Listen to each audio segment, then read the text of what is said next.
The original Paper Mario was a childhood favorite of mine, and I've been meaning to get back to it again with fresh eyes. It's been interesting, to say the least. I had to really force myself to get into the groove of this game, and it wasn't easy. While the first half trudged along pitifully, it eventually did start to come into its own from the second half onwards. By the time I was into the closing chapters, I was really enjoying it. But there are some other hindrances besides. Paper Mario isn't a bad game by any means, but it does have a hard time finding its footing. The story starts off much in a way that you'd expect from a Mario game. Bowser has invaded Star Haven, imprisoned the 7 star spirits, and has stolen the Star Rod, which grants him immeasurable power. After a very one-sided battle, Mario recovers and sets out on his quest to recover the Star Spirits and save the Mushroom Kingdom once again. Each of the game's chapters feature their own little subplots and villains as well, along with new allies who end up joining Mario on his journey. The writing in this game is astonishingly hit and miss. So much of it is extremely bland, boring, and it loves to drag its feet. When you have a story-based game like this, it's important for the text and plot to really grab you in some manner. It can either be dramatic or comedic, or ideally manage to balance both of them. And while I'm not expecting much from the former, I'm really disappointed in this game's lack of humor. Now, don't get me wrong, it has its moments. Anytime Junior Troopa shows up is great. The subplot in Shiver City is a wonderful highlight, and Lackey Lester is easily my favorite character in the game. However, these are exceptions to the rule, and they're exceptions that don't last very long. The majority of the dialogue is direct, dry, and very matter-of-fact. Just go there, get that, talk to this guy, do this, find that. There is so little flavor here, and it's boring. I can tell when the game is trying, like, haha, it's funny that the Fuzzies took the Koopa shells, but it's usually not good enough. If they could have taken the same writing that they had for the Koopa Bros and spread it out for the whole chapter, then we'd be talking. The events in Chapter 3 are great, that's a really good one. Chapter 6 is a lot of fun too, since all these flowers have their own personalities. And the generic henchmen in that chapter, as well as in Chapter 7, add a ton of character to this game. But the majority of the time, there's just nothing. And it really hurts the game a lot. For about half of it, the writing is just really poor.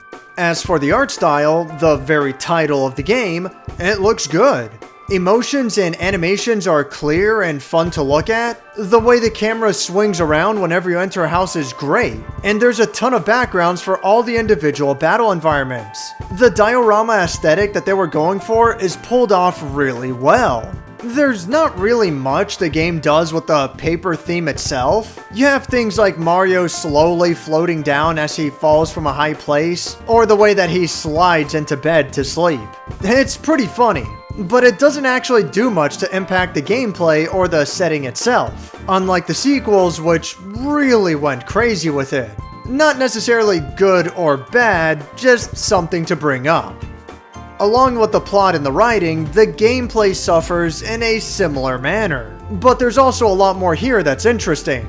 Enemies walk around on the field and can either be avoided or bumped into to initiate a battle. Better yet, attacking an enemy on the field will give Mario an advantage. And the opposite is also true. Getting attacked will place Mario at a disadvantage. And avoiding enemies isn't necessarily easy. They'll really chase after Mario. You can usually get around one guy just fine, but the occasional multiple enemies and narrow environments encourage the player to be less evasive and more aggressive. This isn't much of an issue either way though, because combat is really fast paced and it's pretty fun. You don't have to worry about elongated animations, and the rules are simple enough to follow so that the battles keep going at a nice pace. And there's also the action command system, which is one of Paper Mario's main draws. It got its start in Super Mario RPG, but it's been greatly expanded upon here. Every attack requires a little minigame, such as pulling back and releasing the hammer at the right time,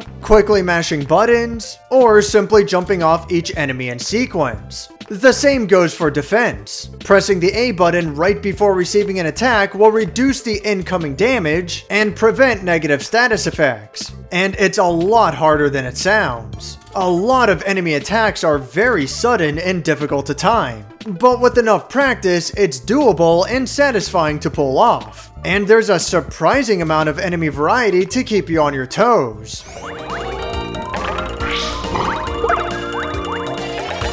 Complementing this are Mario's equipment, called badges, and the allies at his disposal.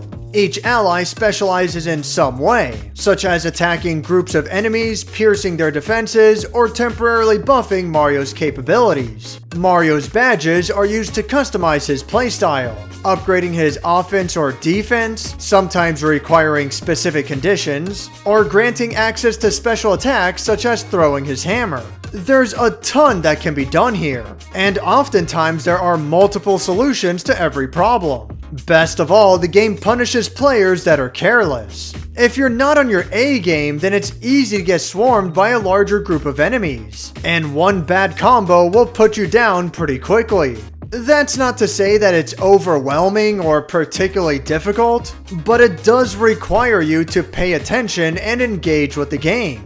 However, there are several major flaws that do bring the game down hard. For starters, any complexity in the badge and ally system is basically thrown out the window at about the halfway point. Once you get the quick change badge, there's no reason to use anything else. See, swapping out allies mid-battle usually takes up a turn, so the player needs to decide if it's worth doing so and plan ahead of time for it. Once you get the quick change badge, however, this can be done for free, and each ally basically acts as an extension of Mario's own repertoire. Gumbario is the same as Mario's jump, Kooper is his hammer, and so on. There's not much of a reason to use the D-down badge when you can freely swap in Watt instead. And the same goes for the Spike Shield or the Throwing Hammer badges, you've got Lackey Luster for that. Basically, Quick Change takes the role of half of Mario's badges, and it does so at a ridiculously low cost. It trivializes a game and any kind of customization the badge system might have been able to offer. However, a bigger problem than that is how limiting the badge system is in the first place. It doesn't take long to level up enough to maximize your badge points to 30, and several of the best ones, like offense and defense up, will take up most of that space on their own. I would much rather not use Quick Change and instead have access to a whole bunch of attacks for Mario, but the game doesn't give you a whole lot of wiggle room here. It's extremely disappointing. If the available badge space were nearly doubled, let's say like 50 points, and if Quick Change instead cost an astronomical amount, which is far more appropriate considering how good it is, then I'd say we'd really be getting somewhere. And there could be more room for customization and less of an issue of such obviously overpowered options. But as it stands, it comes down to having Mario use a normal attack and then pick an ally that complements him for the battle. And that's about it. It's such a shame because it could be so much more. But even that isn't the game's biggest failing. Now, I want to be clear here, I get that this is probably the most made-for-children video game that I've ever reviewed. Simple story, cute characters, etc, etc. However, I don't think that's an excuse for how slow this game is to get started. For one thing, the previously mentioned action commands aren't even in the game until the first hour and a half. That might not sound awful, but the majority of the prologue is extremely dry, and it doesn't help that the combat is so basic for this first hour. Even once you do unlock the action commands, the first chapter is very basic and does absolutely nothing to challenge the player, up until the chapter's boss, the Koopa Bros.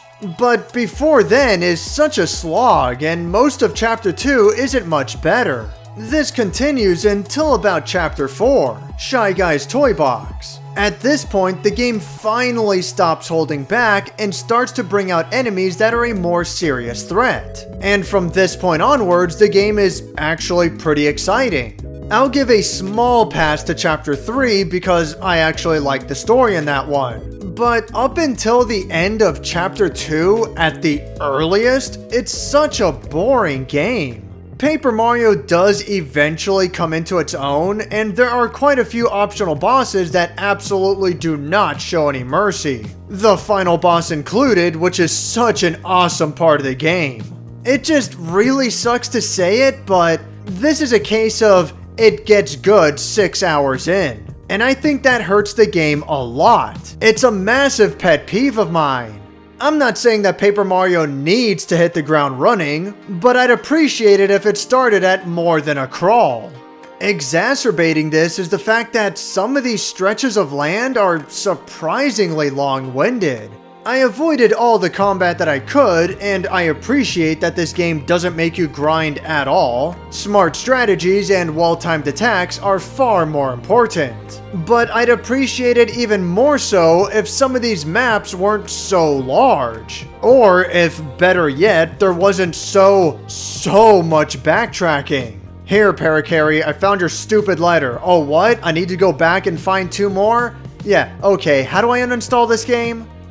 I know I gave this game a real hard time right now, but this is legitimately how I came across it. The first quarter is insanely boring, and it doesn't really come into its own until the latter half. I remember absolutely loving this game as a kid, but looking at it now, I'm not so happy with large parts of it. However, that doesn't mean that I hate this game at all. I still had a lot of fun with it. The foundation for the game's combat is fantastic, and the art style is really pleasing.